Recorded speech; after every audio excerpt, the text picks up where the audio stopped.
for Sally Wenczel. She's Parks and Recreation Commissioner in West Bloomfield, Michigan. She's an environmentalist. And she also leads the Michigan Inland Lakes Group on Global Waterworks. We refer to Sally as the Erin Brockovich of harmful algae blooms. And been working with her for about 4 or 5 months, moving things along. We find it's a pleasure, all of us do. We find it's a pleasure to work with you as you work to remediate your lake, which will have a significant impact on all of the inland lakes in Michigan, because it'll open up the permitting process and everything. So if you would just start off, give us a little background on yourself. And then Sure. we'll talk about the work that you. Thank you, Frank. Yes, I didn't know that this would be what my life is all about, but here I am. And I wouldn't call myself an expert on algal blooms, but I've definitely learned a lot in the last 7 years since I've been living here on this little 12-acre lake. So a bit about me.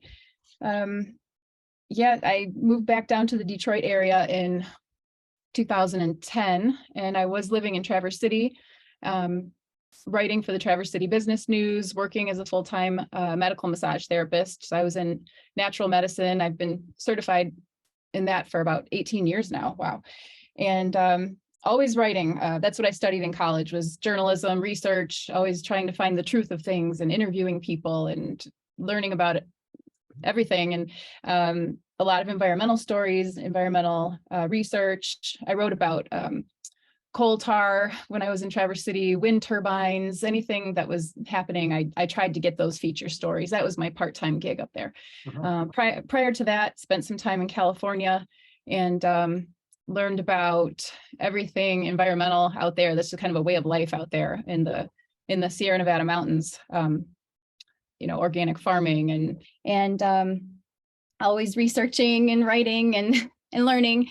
So yeah, I moved out to West Bloomfield and found myself joining the homeowners association here right away the summer that I moved in, because we had a rather large fish kill out on the lake, and we had already moved in. We were remodeling the house. It was like no turning back. And there I was sitting on my dock watching thousands of dead fish after a copper sulfate application had been applied to the lake on like a 90-degree day. And well, why don't you go ahead and talk about the journey that you've taken from moving in to now? Just give us the high points. Okay. Yeah. So that summer, sitting down there, I was about 3 months pregnant, just in tears for many reasons.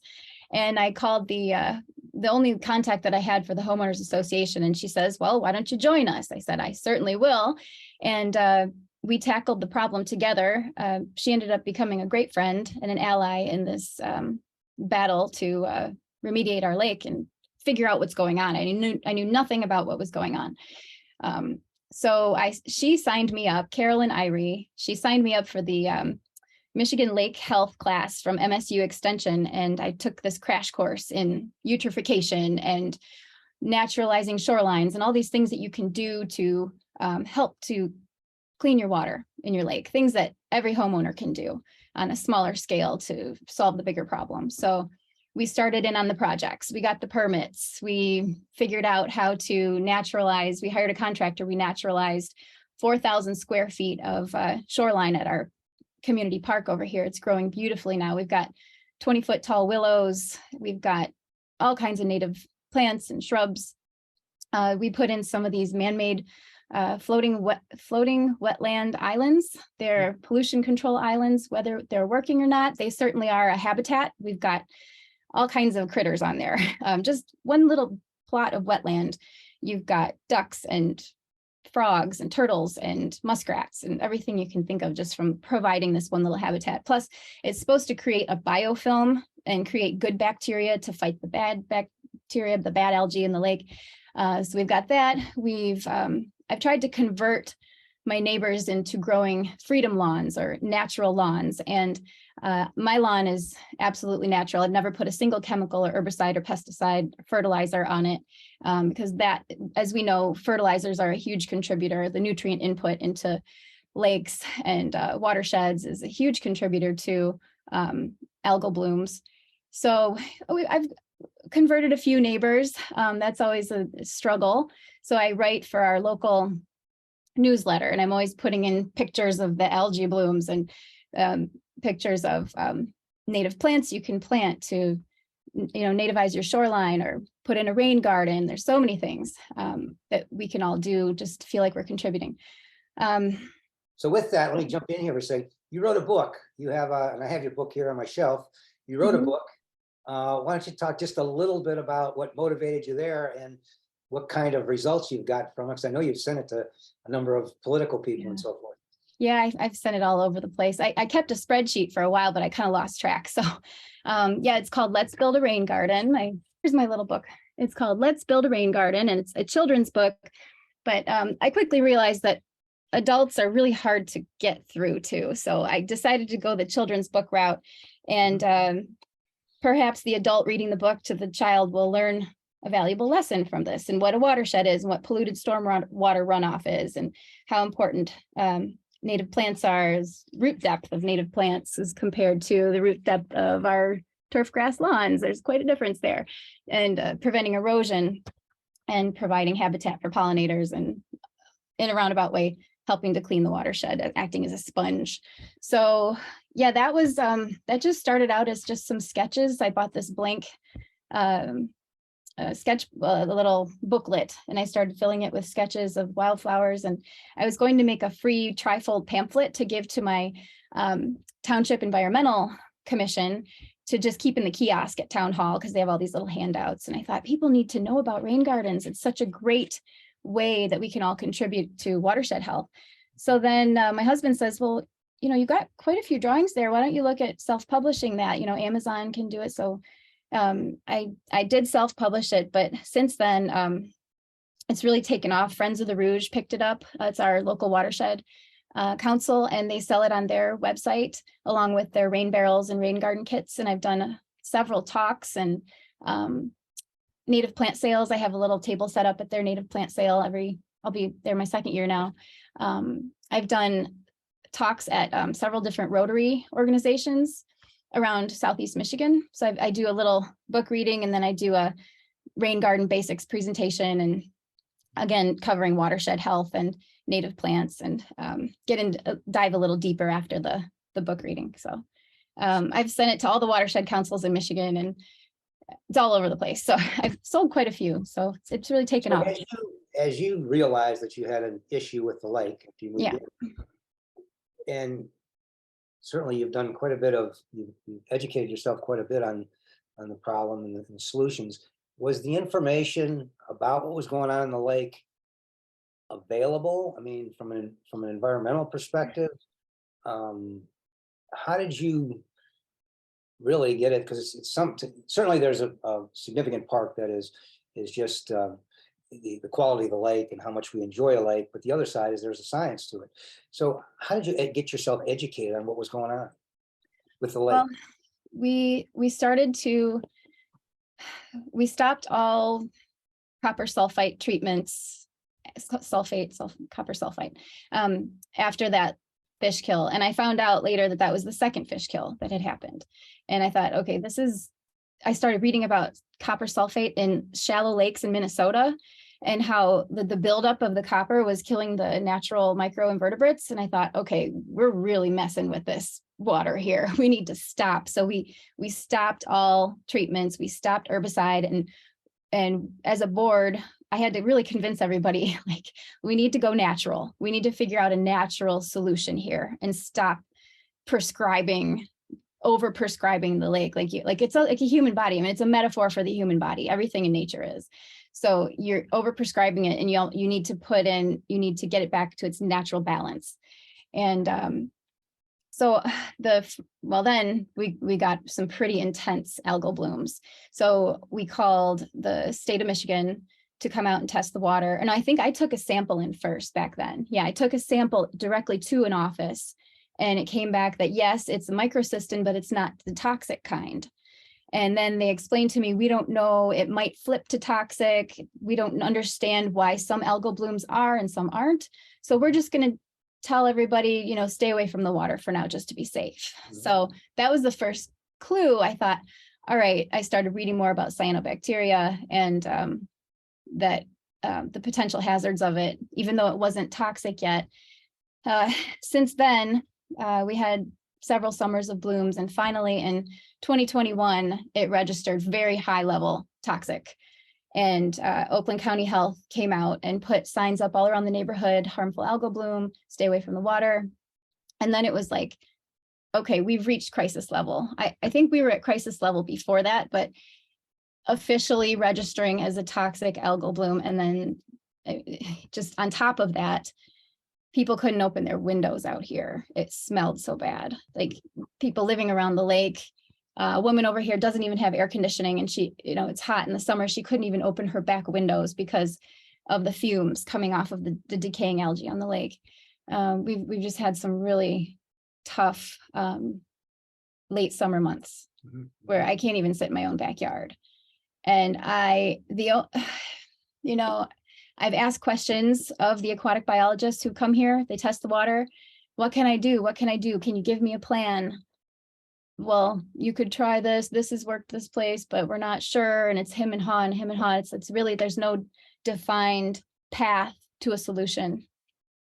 And part of that is just, we know the scientists are out there researching and trying to solve this problem. There are people trying to solve it, but until last year, when I finally had this twinkle of hope, when I heard Wayne Carmichael speak at the Michigan Inland Lakes Convention. So tell us a little about that, because that was really your introduction to Global Waterworks, wasn't it? It was, absolutely. So I got an email about the convention. They were looking for speakers, and there are 5-minute lightning talks.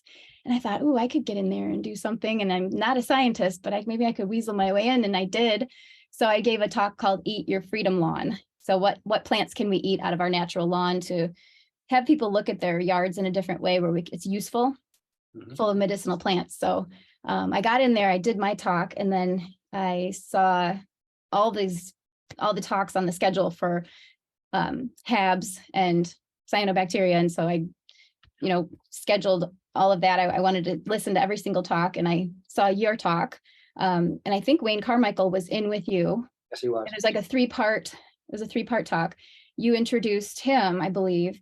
And just everything your group was saying was just resonating with me. I thought, my gosh, these people know what they're talking about. They're talking about getting back to a natural solution and how copper sulfite is terrible. And it's like, finally, somebody said it, thank you. I've been saying it for years.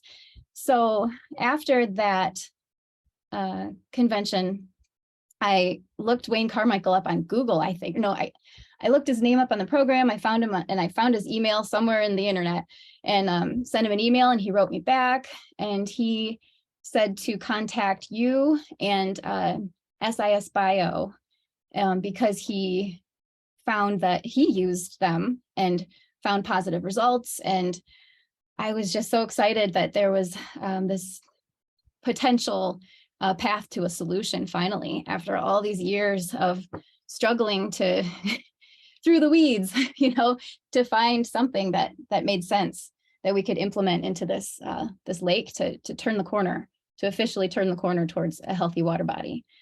So now you have the Michigan Inland Lakes group on Global Waterworks, which you have been leading, and now there's, I think, maybe 20 or some odd number of members there in the group. Yeah. That some are going through the same issues you are. So yep. That's certainly, and then I think things have moved somewhat from there, but I think we're working together. We're seeing progress, I guess I would say. So what do you think? You've done all the work. You stepped in, you met Global Waterworks and Wayne Carmichael, who's the expert in algal blooms. And certainly we, in the talk that we gave, we talked about the GAO report, which says it's time to forecast and remediate. So where do you see it going from here for you and your lake? Well, my hope is that, well, I'll go back to the first time I looked at the SIS Bio website. Yep. and the information videos. I immediately sent the link to my board members, the homeowners association board members. I did a little presentation at our annual meeting. Check this out. This looks like a solution. We need to save some money to implement this. It makes sense. It's not antiquated aeration. Like, we have these dead aerators that have been sitting out there for several years, shut off now, because we found that the typical antiquated aeration is actually making the problem worse. So we turned those off, I think 4 years ago now. And in fact, water quality did improve since not stirring up all the sediment. Our lake is highly eutrophic. The phosphorus levels in the sediment are sky high. I mean, it's way out there. And so where do I see? I see if we can get over some hurdles with potential permitting hurdles. I mean, you have to get a permit for everything. And I like to go by the book because I'm an elected official and it's just the way you got to do things that way. But I can see implementing this system, tracking the progress through data, which I know SIS Bio does. And I have hopes that we're going to see, I think we're going to see some positive results. Well, I believe we will. I know that you're on a mission and you're very intelligently engaged. And certainly we at Global Waterworks enjoy working with you and moving forward so that we can get through the permitting process and into the remediation process. And so that not only your lake, but all the other lakes that are in trouble in Michigan, and certainly can be used as an example across the country as to what to do to prevent harmful algal blooms, to forecast harmful algal blooms, and then if they come into play with maybe even cyanobacteria, to remediate them. I do feel like what you just said, that if we can solve, I've always thought this since the beginning, that if we can solve this problem, we're going to be able to help so many other people. Because I know we're not the only ones. I would hear the tales of the aquatic biologist. Oh, I drove all the way up near Alpena today. There was a cyano bloom up there. I mean, all over Michigan. He said 2020 was a record-breaking year. Record-breaking. When we get this figured out here, and we've got things going on at Indian Lake in Missouri, and we've got things going on in Illinois, in Lake County, Illinois, and upstate New York, that combined, we should be able to move across the country and have a national impact. Really believe that. And appreciate your work in getting us there. Like I say, the Erin Brockovich, relentless, truly smart and relentless to get this done, which will do a lot for not only your lake, Michigan, but for the rest of the country. Really appreciate your time, Sally. I appreciate yours, and your support has just been invaluable.